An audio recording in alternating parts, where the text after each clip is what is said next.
नमस्कार दोस्तों, मैं सौरभ चतुर्वेदी आपका स्वागत करता हूं हमारे चैनल गवर्नमेंट में। आज हमारे साथ हैं हिमांशु सिंह।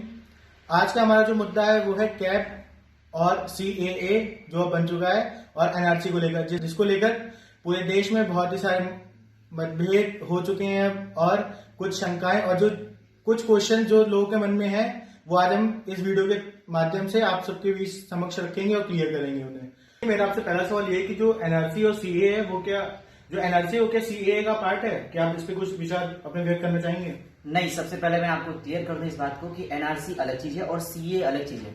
अगर आप भारत देश के निवासी हैं, अगर आप भारतीय हैं, तो आपको सिर्फ एनआरसी से मतलब होना चाहिए, क्योंकि एनआरसी जो है नेशनल रजिस्टर ऑफ सिटीजन्स, ये पूरे इंडिया के लोगों के लिए है।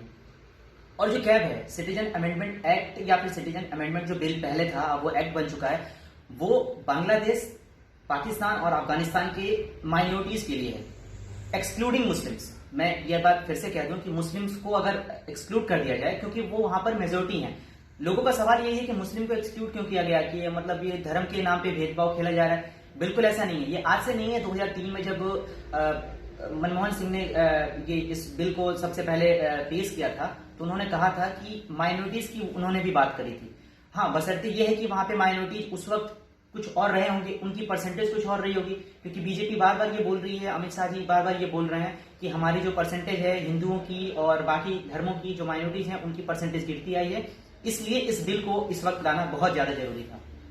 इस बिल में यही है कि अगर आप माइनॉरिटी कास्ट से बिलोंग करते हो और आप भारत में रह रहे हो 31 दिसंबर 2014 से पहले से 31 दिसंबर 2014 के पहले से, अगर आप भारत के निवासी हो, भारत में रह रहे हो और आप माइनॉरिटी हो और आप पाकिस्तान, बांग्लादेश और अफगानिस्तान से बिलोंग करते हो, तो आपका भारत में स्वागत है और आपको सिटीजनशिप, यहाँ की भारतीय नागरिकता दी जाएगी आपको। और एनआरसी जो है, एनआरसी पूरे इंडिया पे लागू होगा।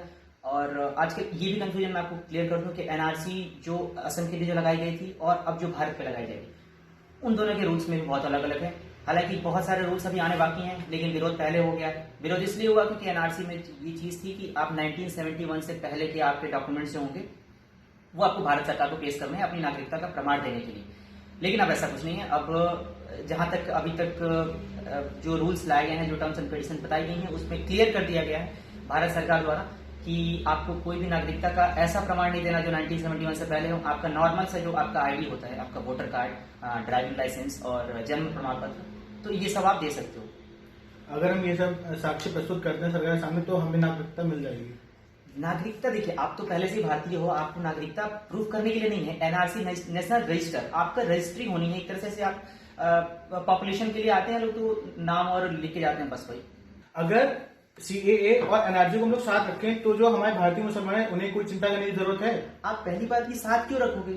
क्योंकि मैंने आपको बताया ना कि सीए अलग चीज है, एनआरसी अलग चीज है। एनआरसी आपका, आप इंडिया से हो, इंडियन हो, तो आपको एनआरसी के बारे में फिक्र होनी चाहिए। फिक्र मतलब आपको डॉक्यूमेंट्स की, आपके आधार कार्ड।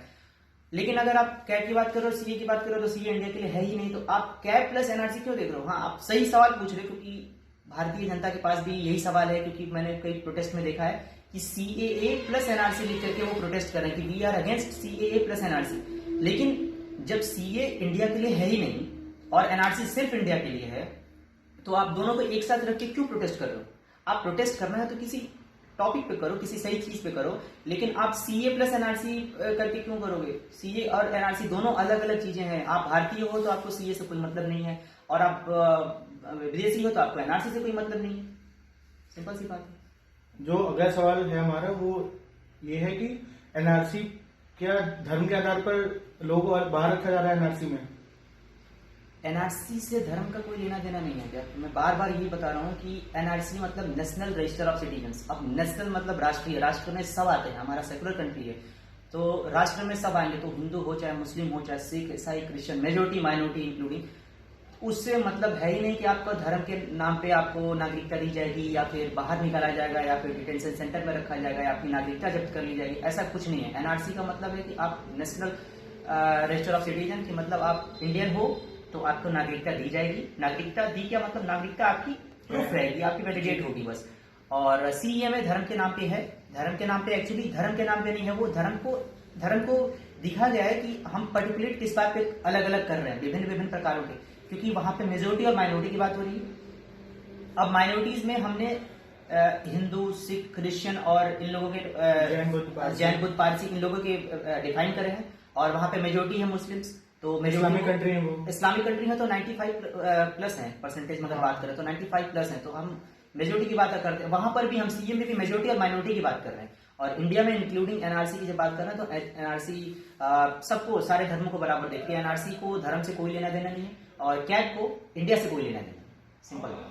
तो हिमांशु जी, जो हमारा अगला सवाल है वो ये है कि अगर एनआरसी लागू होती है तो क्या हमें हमारे भारतीय होने का सबूत देना पड़ेगा? बिल्कुल देना पड़ेगा। भारतीय होने का सबूत मतलब अब ये उसमें नहीं है कहीं आप जैसे असम से आप अगर मिला रहे हो, असम के हिसाब से अगर आप मैच करो तो लोगों को यही डर है कि हमें 1971 के पहले के कागजात और डॉक्यूमेंट्स देने पड़ेंगे। अभी तक फिलहाल अभी तो एनआरसी लागू ही नहीं हुई है और लागू होगी जैसा करंट सरकार ने बताया है कि लागू 2024 के बाद ही होगी या 2024 है उसके बाद होगी। अभी तक हम उस पर विचार कर रहे हैं कि कौन कौन से उसमें टर्म्स एंड कंडीशंस डाले जाएं, क्या क्या नागरिकता की बात करी जाए।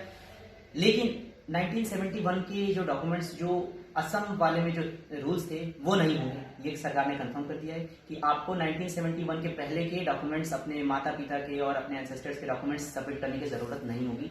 जो आपके नॉर्मल जो वोटिंग कार्ड्स हैं इलेक्शन के लिए और आपके ड्राइविंग लाइसेंस, आधार कार्ड, जन्म प्रमाण पत्र, पैन कार्ड, ये सब इंक्लूडिंग ये सारे दस्तावेज आप सबमिट करके अपनी नागरिकता का प्रमाण दे सकते हो। अगला सवाल जो है वो, अगर हम लोग सीएए और एनआरसी से हटकर देखें तो जो नागरिकता है वो कैसे प्रमाण की जाती है, और जो नागरिकता है वो सरकार के हाथों में होता है कि वो किसे देना चाहते हैं, किसे नहीं देना चाहते हैं? नागरिकता सरकार के हाथों में तो बिल्कुल नहीं होती। नागरिकता होती है हमारे संविधान के हाथों में। संविधान में जो रूल्स बनाए गए हैं उसके हिसाब से हम नागरिक किस देश के हैं, भारतीय नागरिक हैं या नहीं है, ये डिसाइड होती है। क्योंकि सरकारें तो आती जाती रहती हैं, हर 5 साल पे सरकार बदल जाती है, आजकल तो सरकारें बीच बीच में गिर जा रही है। तो नागरिकता सरकार के हाथों में कभी डिसाइड नहीं कर सकती। सरकार के हाथों में अपनी नागरिकता का प्रमाण कैसे देते हैं? हमारा संविधान जो बना है उसमें हमारी नागरिकता के लिए कुछ रूल्स बनाए गए हैं, जैसे कि सिटीजनशिप बिल आया था, सिटीजनशिप 2009 में, उसके हिसाब से होती है वो बिल। सिटीजनशिप एक्ट 1955 में जो आया था उसके बेसिस में कुछ रूल्स रखे हुए हैं, उसके बेस पर डिसाइड होती है। सरकार के हाथों में कोई नहीं है कि आप, अगर आप कोई भी सरकार हो, मैं नाम नहीं लेना चाहूंगा, किसी भी कोई भी सरकार हो, ये आपको गैर नागरिक नहीं ठहरा सकती। अगर आप कॉन्स्टिट्यूशन के अंडर जो उसमें जो लॉज लिखे हुए हैं, अगर आप उन पे फॉलो कर रहे हो और आपको उस हिसाब से आपका नागरिकता हासिल है भारत की, तो कोई भी सरकार आए, कोई भी कितनी भी बड़ी पार्टी हो, कितनी भी कोई भी सरकार हो, आपका नागरिकता आपसे नहीं छीन सकती। वो आपका कानून है संविधान के हिसाब से। हिमांशु जी, जो अगला सवाल है, क्या मुझे अपनी नागरिकता सिद्ध करने के लिए मुझे अपने माता पिता के जन्म प्रमाण पत्र या उनके माता पिता के जन्म प्रमाण पत्र पेश करने पड़ेंगे? बिल्कुल देना पड़ेगा। या फिर अगर आप कहो तो इतने भी कोई कंपलसरी नहीं है, सरकार कोई कंपलसरी नहीं कर रही है कि आपको अपने माता पिता का डॉक्यूमेंट देने पड़ेंगे।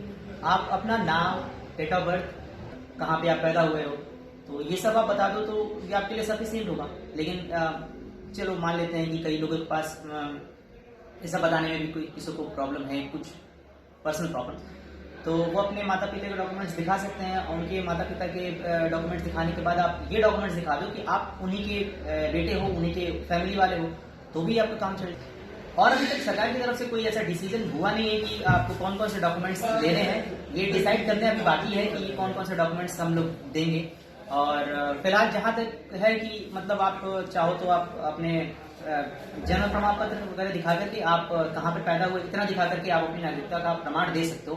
करंट जो न्यूज अभी तक आ रही है, जैसे मेरा एक मित्र है, उसके पास इंडियन पासपोर्ट है, तो क्या वो अपनी नागरिकता प्रमाण कर सकता है कि वो भारतीय नागरिक है? सबसे बड़ी चीज है कि इंडियन पासपोर्ट है।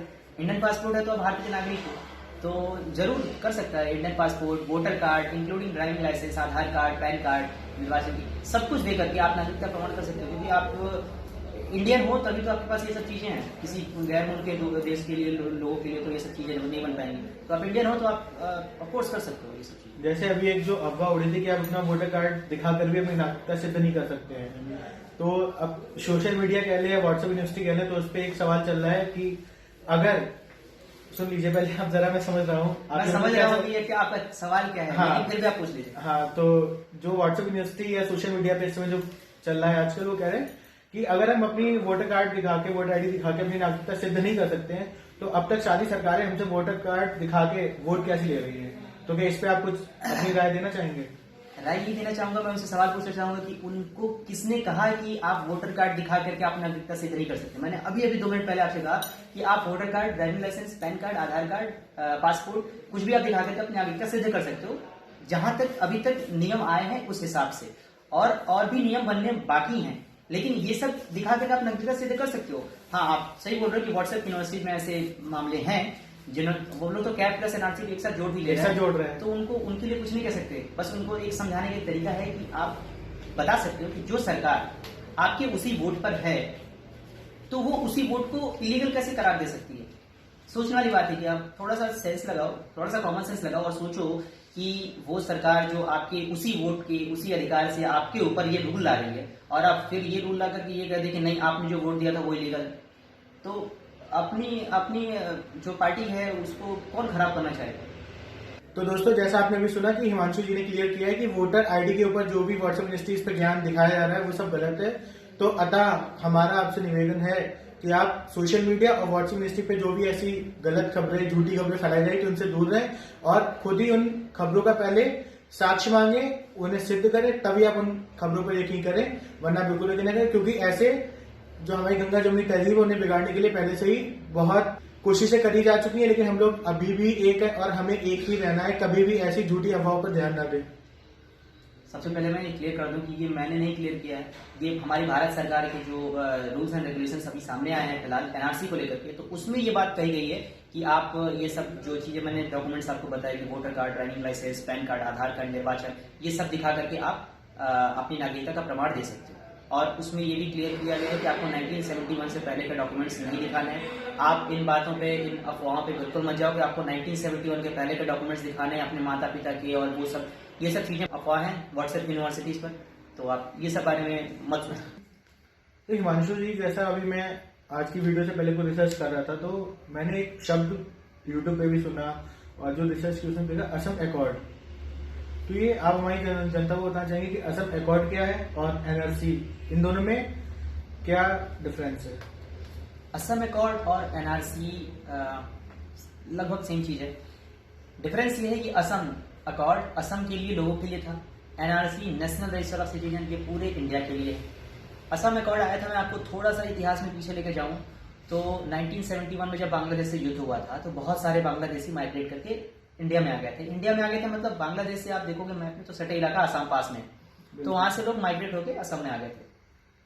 जब निर्वाचन के लिए लिस्ट बनी, निर्वाचन के लिए लिस्ट 1978 में इलेक्शंस होने वाले थे, तो उस वक्त लिस्ट बनी है मतदाता वाले के लिए, तो उसमें ये पता चला कि मतदाताओं की संख्या 50,000 ज्यादा हो गई है, नॉर्मल से 50,000 ज्यादा हो गई है। सोचने वाली बात है कि इतना बड़ा रेशियो अचानक से इतना बड़े इंक्रीज होगा, तो सोचने वाली बात है। असम एक छोटा सा हमारा वो है, एरिया है, और उसमें इतनी बड़ी पॉपुलेशन, और जो कि पहले से नहीं हो रही है, अचानक से हुई थी, अचानक से वृद्धि, तो सोचना पड़ गया इस बारे में। सरकार को पता चले इस बात के बारे में, फिर लोगों में अवेयरनेस बढ़ी कि इतनी बड़ी से पॉपुलेशन अगर अचानक से बढ़ रही है, तो असम के लोगों को लगा कि हमारी जो संस्कृति है, हमारी जो बोलचाल करने के भाषा है और रहने का जो तरीका है, उस पर फर्क पड़ेगा। क्योंकि अगर 50,000 लोग मेजोरिटी बनते जाएंगे और हम लोग वहां पे पहले से रह रहे हो, असम के लोग हम हैं पहले से, और हम लोग वहां पे माइनॉरिटी बनेंगे, तो फिर हमारी जो पहचान है, हमारी पहचान गायब हो जाएगी, विलुप्त हो जाएगी। तो इस डर से असम के लोगों ने ही सरकार से ये कंप्लेन करी, सिफारिश करी कि आप इन लोगों को छांट करके आप उनको उनके देश वापस भेजो, क्योंकि वो हमारे देश के नहीं है, हमारे जगह के नहीं है, हमारी भाषा के नहीं है, और इस तरह से वो हमारी जो संस्कृति है उसको नष्ट कर देंगे। सरकारें सोचने लगी, सरकार